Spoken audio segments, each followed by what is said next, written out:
Assalamualaikum warahmatullahi wabarakatuh. Salam sejahtera untuk kita semua. Saya Widya Asih Nawangsri, guru IPA dari SMP Negeri 2 Tayu. Pada kesempatan ini, saya diberi tugas untuk menyampaikan materi pembelajaran jarak jauh. Di masa pandemi seperti ini, maka pembelajaran jarak jauh menjadi pilihan yang utama. Nah, apakah pembelajaran jarak jauh itu? Pembelajaran jarak jauh adalah pembelajaran yang dilakukan di mana guru dengan peserta didik itu berada di tempat yang berbeda, sehingga dibutuhkan penghubung di antara keduanya yang berupa telekomunikasi interaktif. Nah, pembelajaran jarak jauh ini memiliki keunggulan dan kelemahan. Keunggulan diantaranya, yang pertama, memungkinkan terjadinya distribusi pendidikan ke semua penjuru dengan kapasitas daya tampung yang tidak terbatas. Artinya apa? Untuk pembelajaran jarak jauh tidak dibutuhkan ruang kelas, sehingga peserta bisa lebih banyak. Kemudian yang kedua, guru dan murid tidak perlu bertatap muka secara langsung dalam ruang kelas. Jadi, katakanlah bisa dilakukan guru di sekolah, kemudian murid berada di rumah. Yang ketiga, tidak terbatas oleh waktu. Artinya, tugas itu bisa dibuka kembali, kemudian materi juga bisa dipelajari kembali. Yang keempat, guru dapat memilih topik atau bahan ajar sesuai dengan kebutuhan masing-masing. Jadi materi biasanya sudah dalam bentuk file-file yang tersimpan di dalam komputer, sehingga guru bisa memilih topiknya sesuai dengan kebutuhannya. Yang kelima, kesesuaian materi pembelajaran dengan zaman.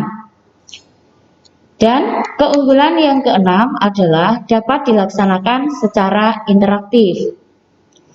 Tetapi pembelajaran jarak jauh juga memiliki kelemahan. Kelemahan-kelemahan tersebut diantaranya adalah yang pertama, tingginya kemungkinan gangguan belajar. Jadi bisa saya contohkan, mungkin saja ketika kita melakukan pembelajaran interaktif, sinyal internet pada saat itu tidak bagus, sehingga penyampaian materi bisa terputus-putus. Yang kedua, kesulitan mendapat penjelasan guru sesegera mungkin.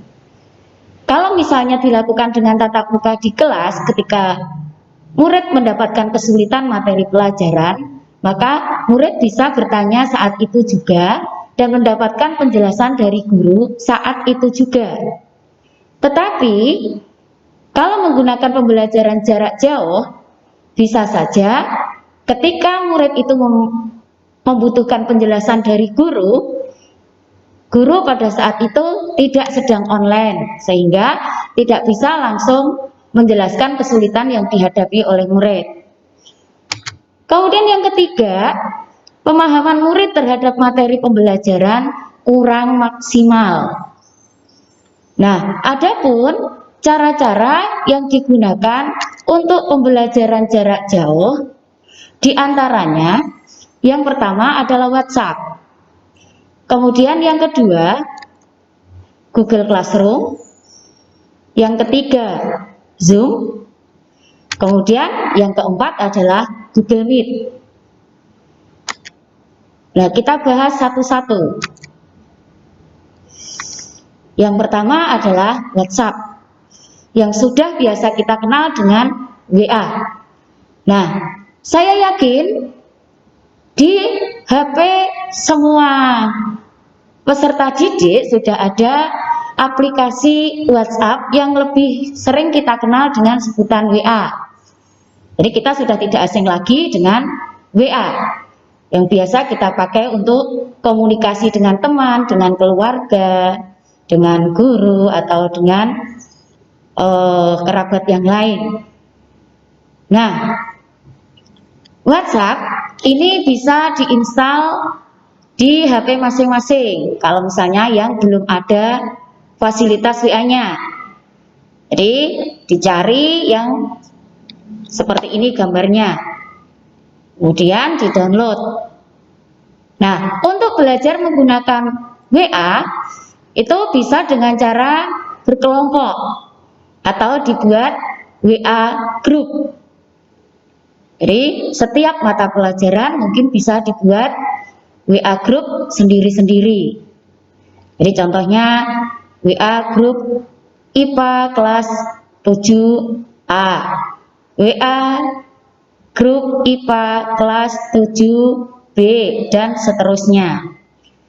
Nah, tetapi WA ini memiliki kelebihan dan kekurangan.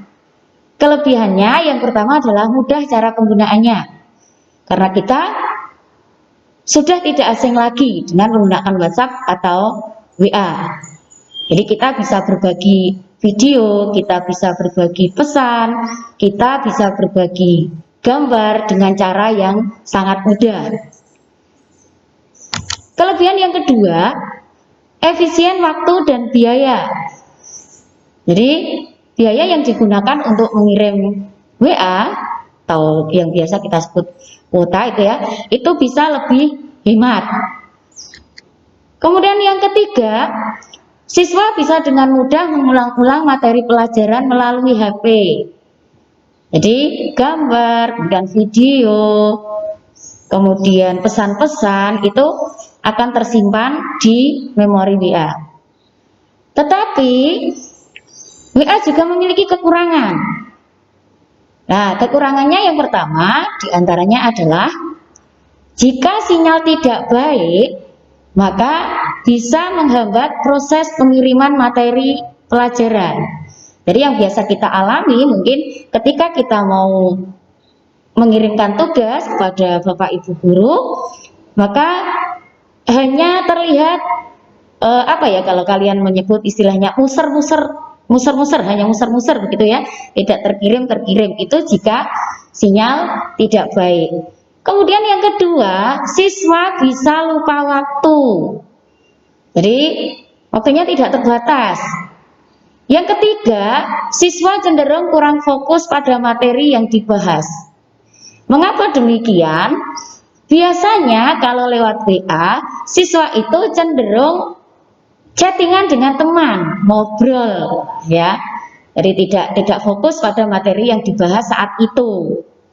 Yang keempat, jika terlalu banyak menyimpan memori tugas, menyimpan memori materi yang ada yang diberikan oleh Bapak Ibu guru, maka memori yang ada di dalam HP akan cepat penuh. Pembelajaran jarak jauh yang kedua bisa juga dengan menggunakan Google Classroom. Google Classroom adalah layanan web gratis yang dikembangkan oleh Google untuk menyederhanakan, membuat, mendistribusikan, dan mengirim materi ataupun tugas dengan cara tanpa kertas. Nah, Google Classroom itu bisa di-download di HP masing-masing melalui Play Store. Jadi, mencari aplikasi yang gambarnya seperti ini, kemudian di-download. Kalau sudah di-download, nanti Bapak Ibu guru akan memberikan kode kelas masing-masing. Kalau sudah mendapatkan kode kelas, maka bisa dipakai untuk masuk ke kelas masing-masing. Nah, Google Classroom ini memiliki kelebihan dan kelemahan. Kelebihannya yang pertama, sangat mobile dan friendly untuk pemula. Artinya apa? Artinya Google Classroom ini sangat mudah untuk digunakan. Kemudian yang kedua, kelebihannya mudah mengelola tugas yang diberikan. Yang ketiga, semua file masuk ke Google Drive sehingga memori HP tidak cepat penuh. Yang keempat, mudah meninjau tugas sebelum dikirim. Jadi sebelum dikirim itu bisa dicek kembali tugasnya sudah betul atau belum. Kalau sudah tugas sudah betul semua, bisa dikirim. Kemudian yang kelima, sangat mudah melihat pengumuman dari pengajar atau guru. Google Classroom juga memiliki kekurangan. Kekurangan yang pertama, tampilannya kurang menarik bagi siswa. Kemudian yang kedua, saat Google Drive penuh, file tidak bisa dikirim. Dan yang ketiga, kekurangannya waktu pengirimannya masih bisa diatur.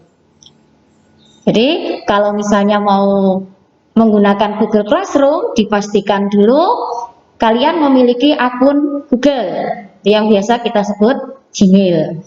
Karena fasilitas ini milik Google, jadi kita harus membuat email yang ada di Google. Yang ketiga, dengan menggunakan Zoom. Zoom itu merupakan sebuah aplikasi software yang dapat digunakan untuk komunikasi jarak jauh berupa konferensi video. Jadi, guru dengan peserta didik itu bisa bertatap muka secara langsung.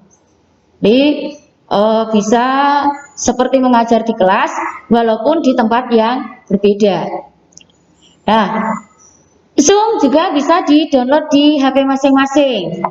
Jadi mencari aplikasi yang bergambar seperti ini, kemudian di-download, maka nanti ketika digunakan tampilannya akan seperti ini. Jadi tergantung berapa jumlah pesertanya. Jadi wajah pesertanya juga bisa kelihatan, kemudian wajah Bapak Ibu gurunya juga bisa kelihatan. Nah, Zoom memiliki kelebihan dan kekurangan. Kelebihan yang pertama, kapasitas ruangnya besar, mendukung hingga 500 peserta. Kemudian yang kedua, kualitas suara dan videonya bagus. Yang ketiga, tersedia berbagai fitur yang menarik. Kemudian yang keempat, mendukung presentasi. Jadi misalnya peserta didik itu diminta untuk presentasi apa, itu bisa kita lihat secara langsung. Yang kelima, ada fitur on off video. Kalau misalnya kita tidak ingin wajahnya kelihatan, maka tekan saja off. Kalau misalnya kita membutuhkan agar wajahnya kelihatan, tekan saja on. Yang keenam, tersedia berbagai macam perangkat. Di samping kelebihan, Zoom juga punya kekurangan. Kekurangan yang pertama, tidak tersedia bahasa Indonesia. Jadi fasilitas yang ada di situ menggunakan bahasa Inggris. Kemudian yang kedua, nah ini yang sering dikeluhkan oleh orang tua murid, Zoom itu sangat boros kuota. Dan yang ketiga, kurang aman. Cara pembelajaran jarak jauh yang keempat adalah Google Meet. Ini hampir mirip dengan Zoom. Jadi Google Meet juga merupakan aplikasi, tetapi aplikasinya milik Google. Jadi aplikasi Google berupa live video yang dapat digunakan bertatap muka secara langsung dan efektif. Jadi hampir sama dengan Zoom, cuma bedanya kalau Google Meet itu miliknya Google. Nah, untuk download di HP itu cari yang gambarnya seperti ini. Jadi sama seperti tadi, jadi di-download. Nah, kalau sudah dipakai, nanti akan ada tampilan seperti ini. Jadi hampir sama ya dengan Zoom tadi. Wajah peserta didik juga kelihatan, kemudian wajah gurunya juga bisa dilihat langsung oleh peserta didik. Google Meet juga memiliki kelebihan dan kekurangan. Kelebihan yang pertama, adanya fitur whiteboard. Jadi kalau misalnya menerangkan rumus, katakanlah guru mau menerangkan rumus, nah itu bisa langsung menggunakan fitur whiteboard. Jadi seperti papan tulis, guru menulis biasa seperti menerangkan di kelas, menulis di papan tulis. Kemudian yang kedua, tersedia gratis, jadi bisa di-download secara gratis. Yang ketiga, mudah penggunaannya. Yang keempat, layanan enkripsi video. Artinya video yang dikirim itu bisa dijamin kerahasiaannya. Yang kelima, banyak pilihan tampilan yang menarik. Kemudian yang keenam, dapat mengundang hingga 250 peserta. Jadi hampir sama dengan Zoom, tetapi peserta yang bisa masuk ke Google Meet ketika melakukan pembelajaran interaktif itu lebih sedikit daripada Zoom. Nah, di samping kelebihan, Google Meet juga memiliki kelemahan. Yang pertama, tidak adanya fitur hemat data. Ketika kita sudah menggunakan Zoom pada saat pembelajaran, maka kuota data kita akan cepat habis juga. Yang kedua, belum semua fasilitas free atau gratis. Kemudian yang ketiga, membutuhkan jaringan internet yang stabil. Nah ini, kalau misalnya jaringan internet itu tidak stabil, jadi nanti tampilan di sini atau komunikasi yang dilakukan secara interaktif itu bisa terganggu. Jadi mungkin saja suaranya hilang, kemudian gambarnya tidak kelihatan, dan sebagainya. Nah, itu tadi 4 cara pembelajaran jarak jauh. Cara-cara pembelajaran jarak jauh sebenarnya masih banyak, cuman untuk tingkat SMP biasanya yang digunakan 4 itu tadi. Nah, demikian tadi materi pembelajaran jarak jauh yang saya sampaikan. Semoga bermanfaat untuk proses pembelajaran online ke depan. Sebagai tugas rumah, di sini ada beberapa soal yang harus dikerjakan, 5 soal pilihan ganda dan 5 soal uraian. Soal pilihan ganda yang pertama, jadi kalian pilih nanti salah satu jawaban yang paling tepat. Soal pertama, pembelajaran jarak jauh memiliki keunggulan dan kelemahan. Berikut ini yang bukan merupakan keunggulan pembelajaran jarak jauh adalah A. Tingginya kemungkinan gangguan belajar. B. Dapat dilaksanakan secara interaktif. C. Guru dan murid tidak perlu bertatap muka secara langsung di kelas. D. Memungkinkan terjadinya distribusi pendidikan ke semua penjuru dengan kapasitas daya tampung yang tidak terbatas. Soal pilihan ganda yang kedua, layanan web gratis yang dikembangkan oleh Google untuk menyederhanakan membuat dan menilai tugas tanpa kertas disebut A. Google Meet, B. Google Classroom, C. WhatsApp, D. Zoom. Kemudian soal yang ketiga, berikut ini yang merupakan cara pembelajaran jarak jauh dalam bentuk video konferensi adalah A. Google Meet dan WhatsApp, B. Google Classroom dan Google Meet, C. WhatsApp dan Zoom, D. Google Meet dan Zoom. Soal pilihan ganda yang keempat, cara pembelajaran jarak jauh berupa live video yang memiliki fitur whiteboard adalah A. Zoom, B. Google Meet, C. Google Classroom, D. WhatsApp. Soal kelima, perhatikan pernyataan berikut. 1. Boros kuota. 2. Kapasitas ruang besar. 3. Tidak tersedia fitur yang menarik. 4. Tidak tersedia bahasa Indonesia. Berdasarkan pernyataan di atas, yang merupakan kekurangan Zoom adalah A. 1 dan 2, B.